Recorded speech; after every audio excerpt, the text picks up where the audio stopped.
Olá pessoal, Ideias Radicais vindo aqui do Hotel de Criciúma, um pouquinho antes do evento, só para gravar o vídeo do dia aqui antes. Teve uma coisa que ficou bem conversada sobre isso, do Elon Musk comprar o Twitter, que é todo mundo perguntando por que o Elon Musk não vai lá e resolver todos os problemas do planeta com esse dinheiro, meu Deus do céu. E tem três coisas interessantes para ver sobre isso. Primeiro, é como as pessoas cobram iniciativa privada e Estado em patamares completamente diferentes. Eu tinha abordado isso no vídeo anterior, mas vamos pegar isso aqui um pouquinho, porque assim, isso é uma coisa que eu peguei muito do Tom Woods. Ele fala, cara, imagina se a gente cobrasse o Estado no mesmo que a gente cobra empresas privadas. Tipo, a gente surta com coisas pequenas, com erros pequenos de empresas. E quando o Estado vai lá e falha por 30 anos em fornecer uma educação decente, todo mundo fica tipo, que veja bem, né? Ou imagina se a gente cobrasse a iniciativa privada como a gente cobra o Estado. Tipo, o que seria tolerável, então? Eu achei engraçado isso, porque, como eu falei antes, repito, então a galera tava falando, perguntando, mas o Elon Musk gastou 40 bilhões lá, o que dá uns 200 bilhões de reais. Tá, ok, o orçamento federal do governo, aliás, o orçamento do Brasil, nível federal, estadual e municipal, somado 2021, era de 2,5 tri. Então, 12,5 vezes mais do que isso. Ou outra coisa também que circulou um pouquinho mais, mas muitos de vocês não sabem, o Elon Musk em 2021 pagou uma continha de impostos. Né? Agora, todo mundo acho que está pensando em fazer imposto de renda agora, né? Para estoura lá fim de maio tem o prazo. Inclusive, se você está pensando aí, meu Deus do céu, eu não aguento mais pagar esse imposto, o que eu estou financiando aqui? Você pode também ligar para a gente na SET, a SET é uma empresa que eu sou sócio, que é de planejamento tributário e internacionalização. Tem vários outros lugares que você pode morar, que você pode ter empresas que você pode investir e legalmente não precisar pagar impostos ou pagar muito pouco. Então, se você quiser também esse tipo de ideia, quiser não mais financiar essas coisas, manda e-mail pra gente lá na SET, o link vai estar aqui na descrição também. Mas o ponto é, o Elon pagou uma continha de impostos ano passado que assim, né, que eu me recorde, inclusive, foi a maior conta de imposto já pago por um CPF nos Estados Unidos. 11 bilhões de dólares. Então, assim, a compra do Twitter foi 44, né? Tá bom, então foi um quarto disso.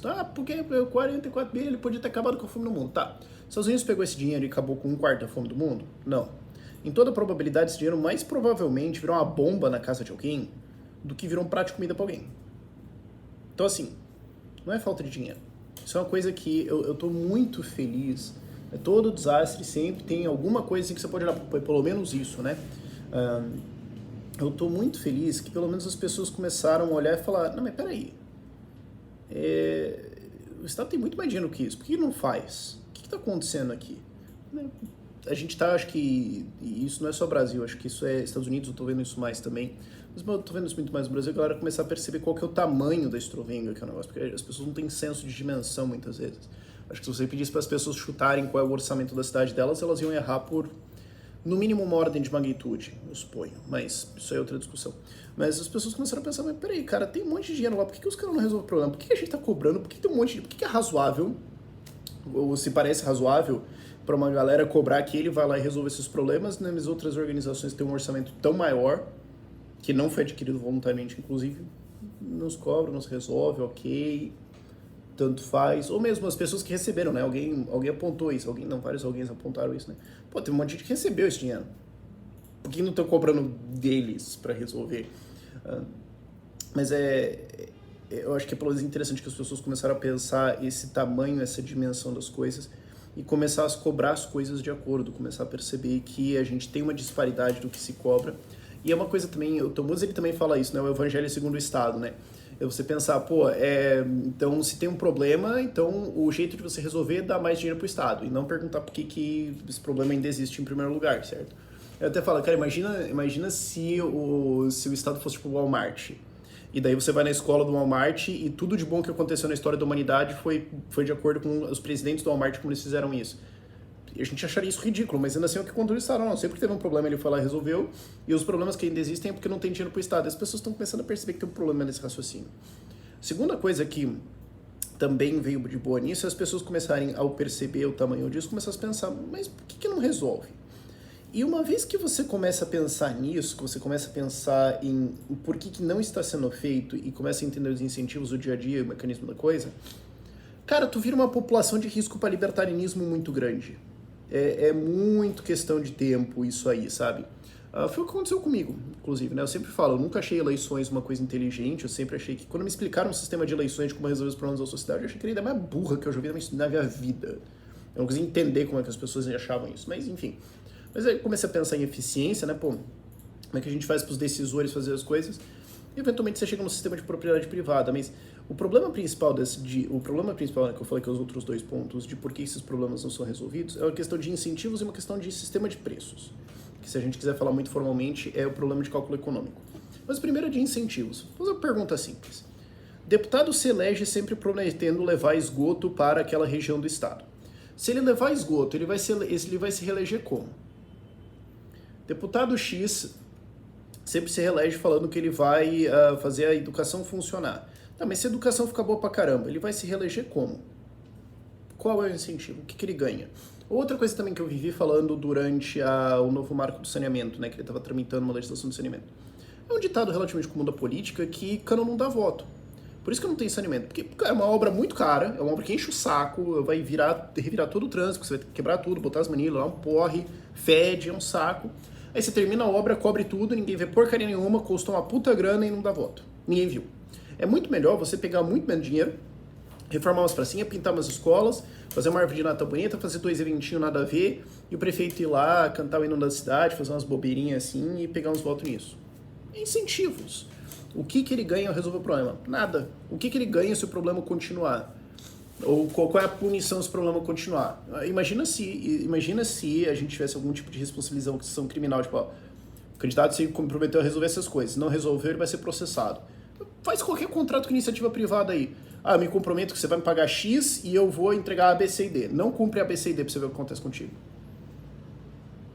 Imagina se a gente tivesse isso. Não existe. Agora, incentivos também de ter sucesso? Nenhum. Agora, os incentivos da política são para resolver problemas, são para entregar serviços, são por aparências.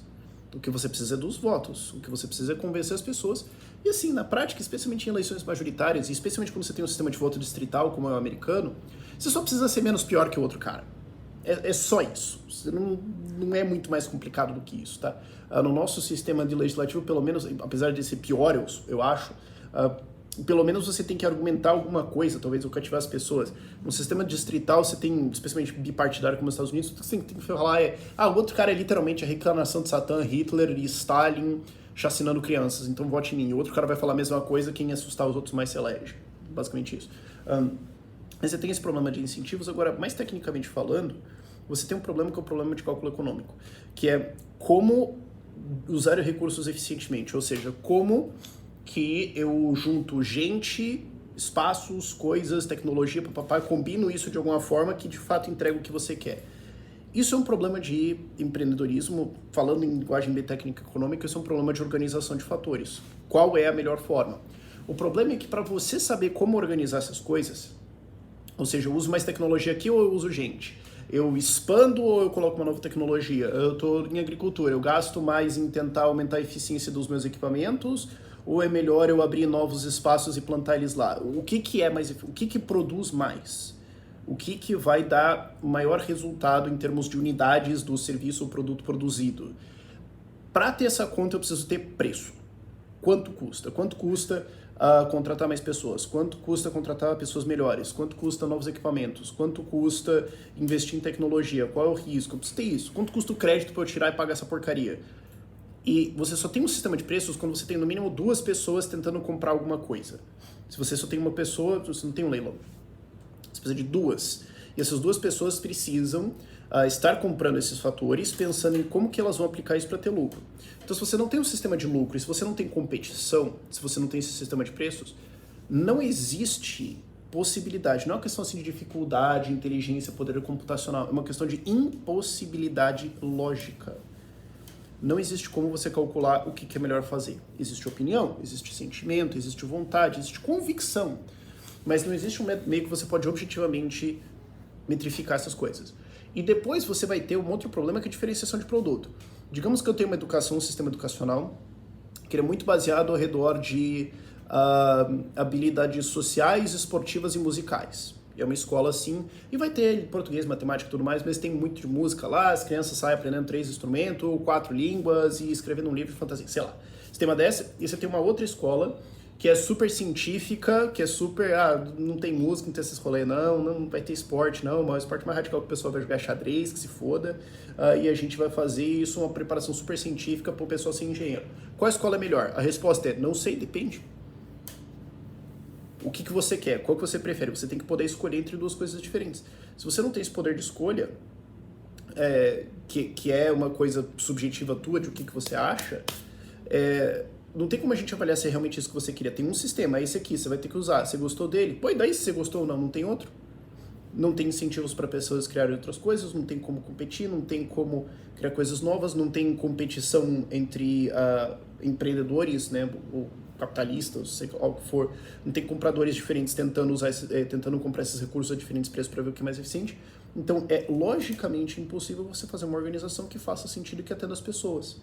Não tem como você decidir qual é melhor, porque assim, digamos, eu tenho que fazer educação, saúde, saneamento, segurança, moradia, né, urbanismo, segurança nacional, pesquisa tecnológica, educação avançada e cuidar do meio ambiente. Tá, ok, eu tenho que fazer um balanço de recursos entre isso, eu não tenho infinitos recursos. Qual é a melhor distribuição? Eu não sei. Se eu não tenho competição, se eu não tenho gente tentando fazer, se eu não tenho um mercado também tentando bidar essas coisas, não tem como eu organizar um sistema que faça sentido. Eu tenho o que eu acho e como eu posso obrigar os outros a pagar, eu nunca vou realmente saber o que está acontecendo aqui. Então, por isso que você não consegue, mesmo que você tenha boas pessoas, mesmo que você pense em um sistema de incentivos e tudo mais, é um problema de cálculo econômico. É um problema de não ter um preço real, é um preço falso. Pode ter um númerozinho ali, mas o Estado decidiu que é esse número. Não é um preço decidido entre competição de pessoas tentando comprar alguma coisa. Alguém falou que acabou. Então, com isso, você não consegue organizar uma economia. Então, mesmo que você tenha pessoas bem intencionadas, inteligentes, estudadas, você não consegue organizar fatores e não consegue resolver problemas. Isso foi percebido primeiro, pelo Mises, no problema do cálculo econômico numa república socialista, que é o que aconteceu quando teve a Revolução Soviética. Os caras aboliram completamente o sistema de preço com propriedade privada e mataram um monte de gente de fome. A primeira vez, né, nos anos 20, não depois Holodomor e tudo mais, que segundo a esquerda, inclusive, nunca existiu. Da primeira vez, esse problema colapsou em 1 ano, 2, o Mises observou isso e escreveu esse artigo lá nos anos 20.